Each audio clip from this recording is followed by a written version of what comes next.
Hello guys, in today's video I will be showing you how to fix the Netflix lag problem. So the answer is easy. Just go to the settings and then scroll down to the apps section and then go to the search and search Netflix and then go to the storage, and here you will find this clear cache option. Click on it.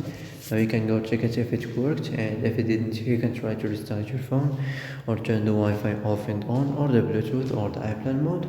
Also you can try to clear data, but be careful. If you clear data, all the Netflix data will be deleted. This includes all files, the settings, the accounts, the databases, etc.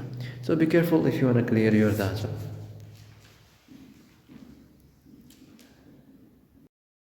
So that's it for today's video. I hope this is the answer you've been looking for. If you like this video, don't forget to like and subscribe, and see you in the next video.